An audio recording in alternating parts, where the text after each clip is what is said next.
இறைவா, நீயே அனைத்தும். இறைவா, நீ நன்றாக இருக்க வேண்டும்.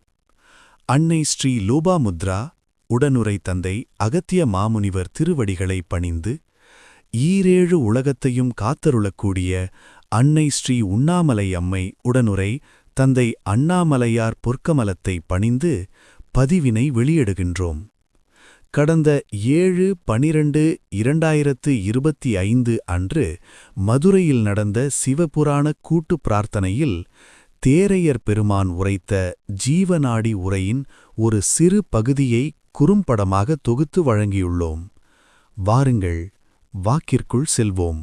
கார்த்திகை, மார்கழி, தை மாசங்கள்ல ஏன் இவ்வளவு பிரச்சனைகள் வருதுங்கிறதுக்கான ஒரு ஆன்மீக விளக்கம் பத்தி ஒரு சின்ன பார்வை இது. இந்த கருத்து ஒரு குறிப்பிட்ட ஆன்மீக பதிவிலிருந்து எடுத்தது. இது ஒன்னும் அறிவியல் ஆய்வு கிடையாது, ஆனா ஒரு வித்தியாசமான பார்வை. சரி, இதோட மைய கருத்து என்ன? முதல்ல என்ன சொல்றாங்கன்னா, நம்ம சூரிய குடும்பத்திலேயே ஒரு கண்ணாடி மாதிரி ஒரு கிரகம் மறைஞ்சிருக்கான். அது பிரதிபலிக்கிறதால நம்ம டெக்னாலஜி வச்சு அதை பார்க்கவே முடியாதாம். அப்போ இதனால என்ன பாதிப்பு? ரெண்டாவதா, கரெக்டா இந்த கார்த்திகை மாசத்திலிருந்து தை மாசம் வரைக்கும் இந்த கிரகம் பூமிக்கும் சூரியனுக்கும் நடுவுல வந்துடுமா. இதனால பூமிக்கு வர உயிர் சக்தி தடுக்கப்பட்டு ஒரு பெரிய ஆற்றல் பற்றாக்குறை உருவாகுது. இந்த பற்றாக்குறை தான் அழிவுகளுக்கும் தேக்க நிலைக்கும் காரணம்னு சொல்றாங்க. இதுக்கு என்னதான் தீர்வு?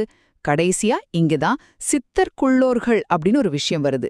இவங்க யாருன்னா, சித்தர்கள் பரம்பரையில வர தெய்வீக பாதுகாவலர்கள்.